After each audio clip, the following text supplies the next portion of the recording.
Yo! Yo, What's up, big dog? what's happening? Can he see me? Stan, what can he see? Yep, Henry. If you I go think- if you go long ways with your phone, you'll see both of us. Wait a second. Boom. There you go. Now I see both of you guys. Yep. You see how fat Stan is? I'm gonna go to a place where it's more quiet because these people here make too much noise. Those motherfuckers. With all this aggressive music on here. Let me go to my little room here. Ong and Robin are close by too. Ooh, oh, the Hi. big dog. What's How are up? you? What's up, Robin? What's up, man? How you doing, Hey, man? you talk to me first, right? First Yes, the boss, then yes, the student. yes. Of course.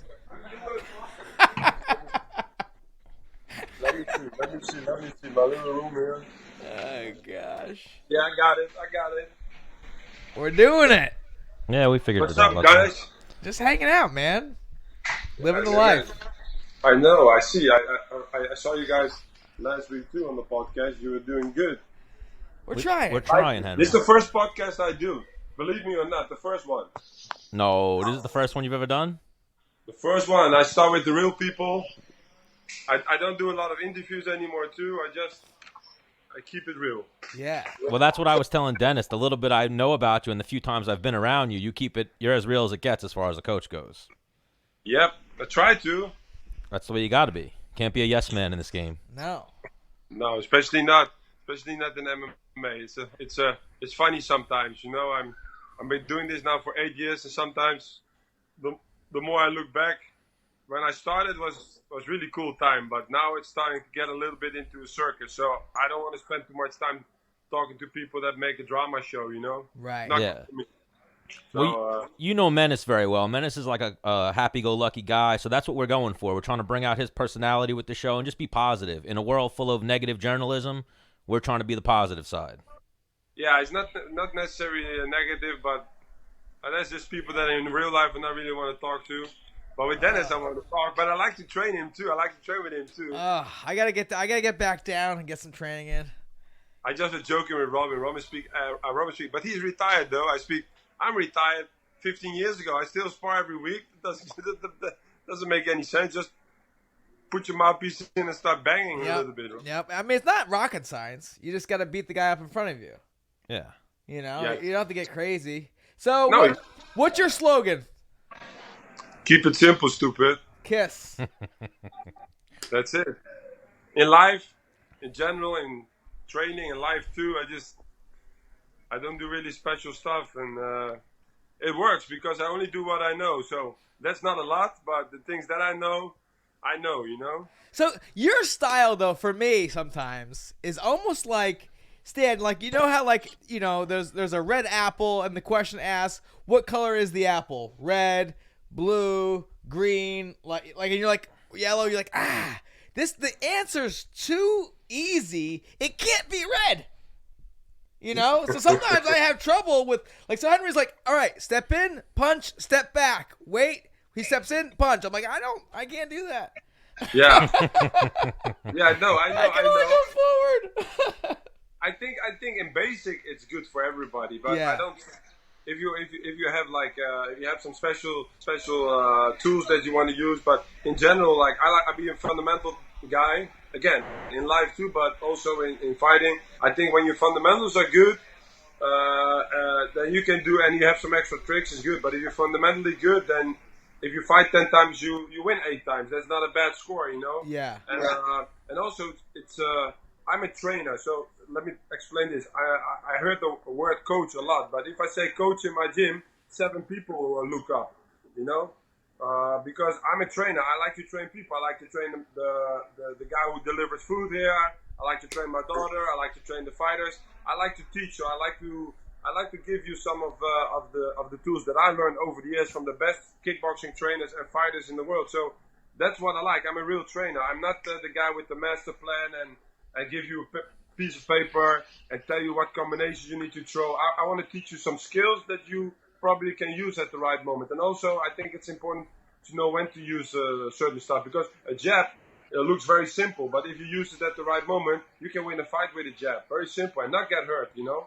But if you make it yourself very complicated, then the jab will be complicated. But so that's the way I think about it, and maybe sometimes it's not working for everybody, but most of the time it works. So I mean, I keep doing what I like and just teaching the simple fundamental stuff, and we have a lot of wins and a lot of champions, so it's worked sometimes. Yeah, for sure, man. You have a lot of successful guys over there. So I mean, so what I just took out of that is there's a difference between a coach and a trainer. For me, in a sense, because I mean, and then MMA is also different because you have a BJJ, wrestling, strength conditioning, boxing, yoga, physical, mental. You have so many coaches, but you have to fight yourself, right? Mm-hmm. So it starts with you, and if you have a guy with you, and you know that yourself with Ryan being with you for so long, Yep. It's very important for a fighter. And again, I know because I fought myself. Is that you have a guy with you that you can trust no matter what, you know, and that's very important as a fighter. But in general, I love my sport. I love kickboxing. I love striking. So I want to teach that, and that's a trainer. A trainer teaches skills. I think a coach is more a guy who's putting a plan together with different coaches, and maybe also in the fight, like they come up with how you call that, game plans. Right. But I think the game plan is for a team sport. I think if you are a professional fighter, I think if you got the skills and not overcoach you in training and let you do your things, you find out that it's a sport that you have to do by yourself. And if you be brought up like that, you can take care of yourself very well. You know? So again, training people is not the same as coaching people. That's for me. But I'm Dutch, so I think a little different too. So Right. Now, I could attest to that too in terms of, like, yeah, you have, like, this game plan, but sometimes the game plan isn't be tough. Sometimes the game plan, it's never the game plan to dig deep, right? It's always like, I'm going to go out there, I'm going to hit him with this, it's going to be easy. It's never in there, man, find a way to win. Yeah. That's never in the game plan going into the fight. Otherwise, you might not take the fight because if you have to go to that dark place, that lonely place where no one wants to go, why would you sign the dotted line? Yeah. You know, in our heads when we sign up, I'm going to smoke this guy. I'm going to be in and out of there. But sometimes it gets to a point where it's like, fuck, man, do I want this right now? I think also you have to understand that in MMA, you got fight canceled like a couple of days before the fight. Your opponent's changing. Right. So, you can train for a southpaw, fat guy, small guy, yellow guy, black guy, handsome guy, an ugly guy. Why not just train your skills and make sure that you have a good skill set that you trust because you've been training for so long. You trust your trainer and your training partners.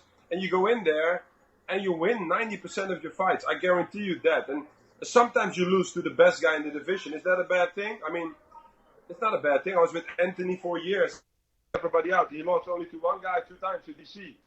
So sometimes somebody's better than you. You know, that's just the way it is. But a game plan, again, as a fighter, when I was a fighter, I listened to my corner and I know what I want to do. If I knew that a guy had good hands, I would start with my legs. I have a thing in my head. But I also know that sometimes these things don't work out.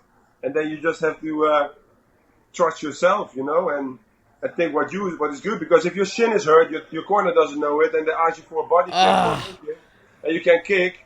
I just had a flashback. Yeah, but you know what? The worst thing I don't like about a lot of people when they say this, trainers or coaches, is that when the fighter wins, it's always the game plan. But when they lose, he didn't follow the game plan. You know, like it's always an excuse. It's always an excuse for a coach or trainer because they're always good. They'll always stay out of the shade, you know. So it's like, no, he didn't follow the game plan. Well, what's the game plan then? Just to beat the other guy? Yeah, but we had this step and that step, and he's supposed to do this and that, but he didn't do it. No, because he had an opponent, right? I mean, it's so. It sounds simplistic, but I think in our sport, a lot of people from outside, from other sports, come in and they all want a piece of the pie. They want to show that it's very important to have special trainings and special strength and conditioning and special oxygen levels and special tanks. But at the end of the day, it's just another guy, and you go fight another guy with skills. And old school, I want to teach. I really want to see if my skills, my gym, my trainers are the best in the world. So I'm going to beat your ass and not how many fucking time I was in the ice bath or in the sauna or whatever, you know. Right. For me, that doesn't make sense. But that's just me. I'm just a guy with fights. I was a champion before. I kind of know what it is. Well, you had a long career. How many fights did you have? In total? Do you even know? Well, in kickboxing around 88 or something. But yeah, in total, a lot of fights. But in kickboxing it's different. You start very young. You have a lot of junior fights. And when I started, my first fight was in 83. I'm an old guy, you know. I was minus 3 years old. Yeah, and I was 14. But so there's a lot of fights in the Netherlands. Every week you can fight in the Netherlands. It's crazy. They're even now 18, 90-year-old. They already have 80 fights, you know. Because it's in Holland it's soccer and kickboxing. That's what we do, you know. Yeah. So you started when you were 14. How long were you training before your first fight? 3 months. Oh, all right. So sink or swim pretty quick.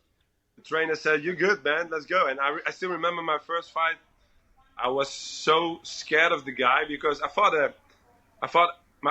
a black guy, but he put a lot of Thai oil on him, and I was very skinny and tall. But he was smaller, but he was big. But with the oil, the smell, and his muscles, and the way he looked at me, I was like, shit, man, I'm gonna get my ass beat. And the first round was done. I came back to my corner and I was hyperventilating, and I just want to get out of there. I didn't want to do it anymore. Yeah. But my trainer was a serious guy, you know. And he just kept me, and he said, "No, you're gonna get tired. It's gonna work." And it worked. Later on in the second round, I did much better. In the third round, I won the fight on points, but it was so scary. But on the other hand, right after that, I was like, this is the feeling I really like, man. Yeah. It's nice to be scared because everybody's watching me. Everybody buys a ticket for me. I'm a special guy, right? So that took over. How many brothers do you have? Sorry? How many brothers do you have? 3. We are with 4 boys. 3. And then where are you? You're the Sorry? You're the oldest? No. I have a twin brother. I have an older brother, a twin brother who is older than me, 8 minutes, and I got a younger brother. And did they fight? I know your one brother fought. Yes, my younger brother fought too. He probably was one of, at least at that time, one of the better talents that we had. I think he was better, much better than me. I was more of a harder worker. Later on, I became more better at it, but he was just that natural guy that went in there and fought everybody and beat everybody and wasn't even interested in fighting, you know? And is that because you beat him up growing up, or? No, man, he beat me up. Oh, yeah. He beat the shit out of me. He still when he comes and visit, he comes in the gym and he throws down, right, with the guys? Yeah, he spars. The only thing he does, he comes and he put him up. No, he doesn't even put a mouthpiece in sometimes. But now I think he puts. But before that, he puts his gloves on and does rounds with everybody. He did that also when I was training with Peter Arts and all the guys. He sparred with them, and I asked because he had a. It's funny. He has a window washing company, so he has to go up the ladders, you know. Yeah. So when he came to Amsterdam, when I was still training a lot with Peter and all the guys, and we sparring hard, I always asked Peter Arts and the guys to kick him very hard on his legs because he had to go up the ladders, you know. And then, but they always end up saying to me at the shower, like, "No, man, your brother's fucking good, man. He blocks every fucking low kick. He's good." Jesus. So, yeah, he's still good, and he has a gym back in the Netherlands with a friend of him, and they have like 500 students, like kickboxing only, kickboxing, karate. So yeah, they're doing good. Was there any period of time in between when you stopped fighting and when you started training, became a trainer? No, I was already I was at the end of my career. I was already training. I was mainly I was a training partner for a while with Ernesto Hooft and with Peter Arts. So I was already training, coaching with them. You know, that naturally rolled over. I did only a couple of fights later on in 2004, 5, 6, 7, 8. I stopped at I think 2006 was my last fight, but I was always more into training at the last couple of years than into fighting. So I was a training partner, but also training and train the guys. And I rolled in very naturally. I was already teaching very very young. So. Do you think you became a better fighter after you stopped fighting? Sometimes you see that with guys. Well, you know what? The thing is with me too. I think that what makes me okay, as a trainer, is that I wasn't the best fighter. I wasn't because I never won the K1. Yeah, I won, me either. no, I won titles. No. But people know you and people know me. That's but in the gym I was much better. Like everybody is much better in the gym. But some people are not good at all in the gym and they're very good in the fight. So Yeah.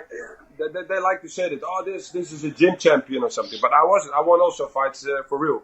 But as a trainer, I was more, as a fighter, I was more fighting as a trainer because I was so technical that I was overthinking so much in the fight. I was more fighting as a sparring partner trainer. And that's what I say to my fighters too. It's very important. Don't be a sparring partner or a training partner too long for somebody because you're going to fight differently. You're going to fight because if you're a training partner for somebody, that means you need to fight a certain kind of style, but also you need to take it easy on the guy. He cannot get hurt and it will compromise you in your own style and your own manners of fighting. So I do that here too. When I have people training with guys, I say, hey, listen, you cannot be a training partner too long. If you want to be a fighter, don't fall for that because you be a training partner too long, you're going to fight like that. You're going to Right. fight too different. Fighters need to be alone, lonely. Need to be grumpy. Need to be assholes. A sparring partner needs to take care of that grumpy asshole guy. Yeah, So, yeah. because There's your mindset's going to be different. there's one person that becoming a training partner actually made him a better fighter, and that was T.J. Dillashaw.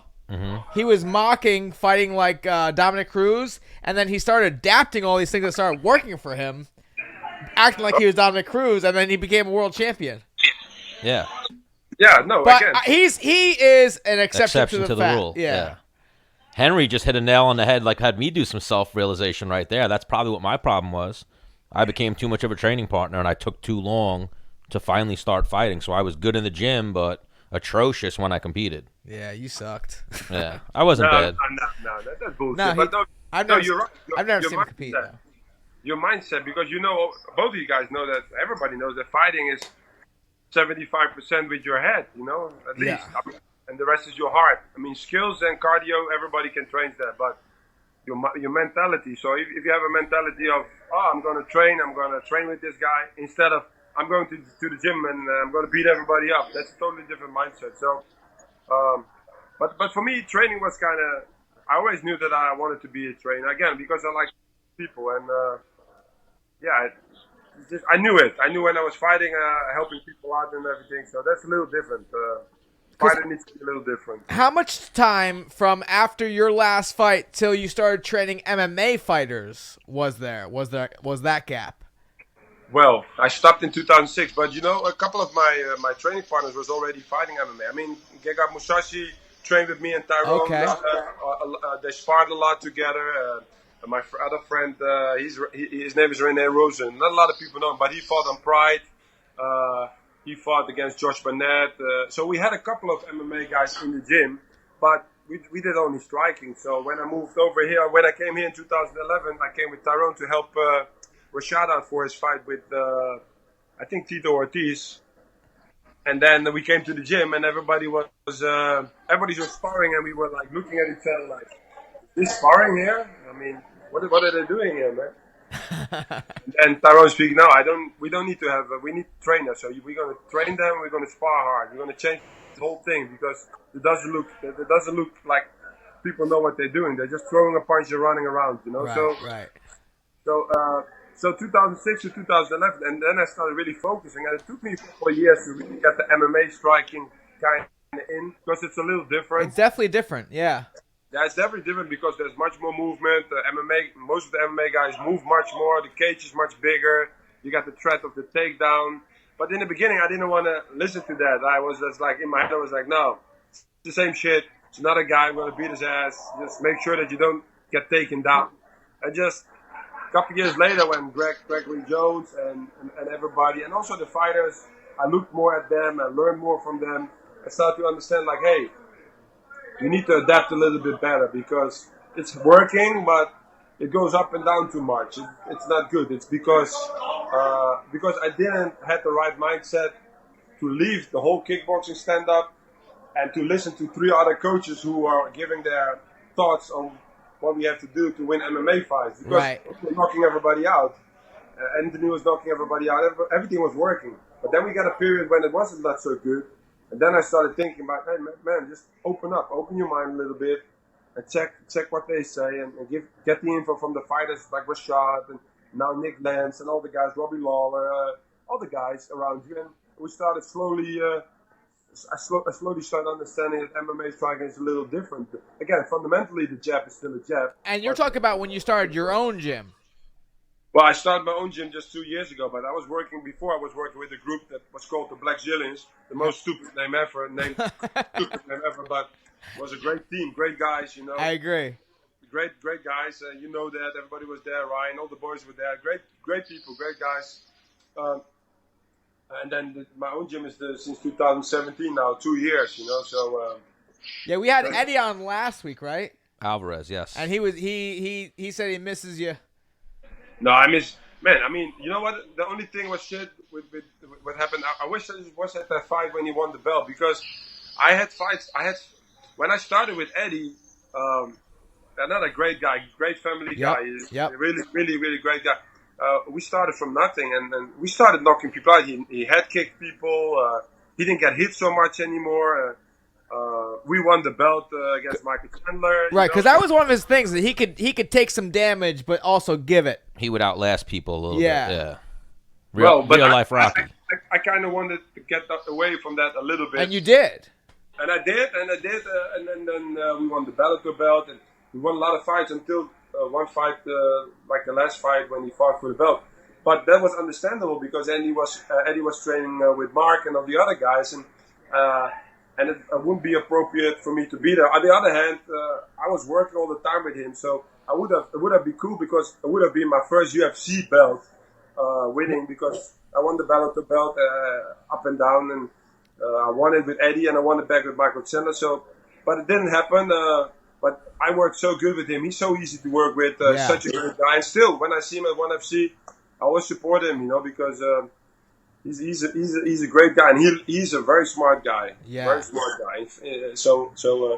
Eddie's a great guy. You know, and he's going to do good. Hopefully, I'll see him in Japan when Ong is fighting. Hopefully, he wins that tournament. You know, he has a tough fight. The guy, he fights a good guy, but Eddie's different, man. He's just a different guy. Yeah, I agree. Because I remember, like I was saying to him, I remember moving around with him, and I got this little period of time where I would drop my hands and I would miss the first couple punches. Yeah. And then he would hit me with the third and fourth. I was like, damn, because usually when guys miss 2 punches in a row, they stop throwing. Yeah. But Eddie would throw a 4 or 5 piece every time. I was like, damn. I know, yeah, he has, and the movement that he has and everything, and when we start implementing the kicks, the only thing I thought was, oh, listen, these two guys are just busting my balls. Yeah. Give me 1 minute. I need to explain them one more thing. It's very important, there's details. Yeah, they got to hear that, right? They need to listen good so they can learn.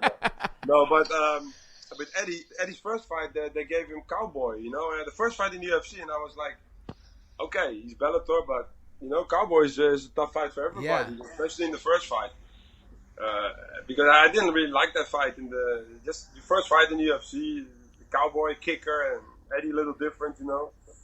But after that he did everything good. Then he beat everybody. He became the champion. He made great money against all these guys, Conor, and now he has another chance to win another belt. So again, another guy, a little bit comparable to Michael Chandler, who's here, who also is a guy that likes to take a little bit. He don't mind to get a little damage, and we try to get that out of the system too. And because it's good when you can take a punch, but it's not good for you your brains to take only punches. That's why Tyrone likes me. Who, Spong? Oh. Yeah. Why? Because you could take damage. He's like, this guy. No. I think because Tyrone likes me, I think that's why Henry likes me. He's like, this guy. No. He gets his ass kicked, but he just keeps coming, and then he wins the fight.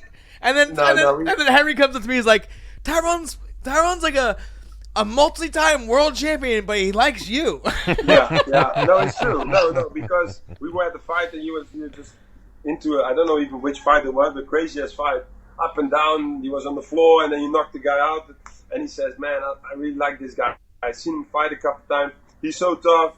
He's aggressive. He goes to the floor. He stands up. He knocks people out. I'm a fan of that guy. I'm a fan of that guy. And I told you, right? Yeah. I told you he's a fan of you. Well, Yeah. you were like, I don't get it. I don't get why he likes you. Yeah, and I don't know too why people like you, but yeah, probably because you're funny. Maybe because you're funny and you're like a little funny guy, you know. I'm funny looking. Like you. Hey, listen, you guys got some questions for these guys next to me? Yeah, man.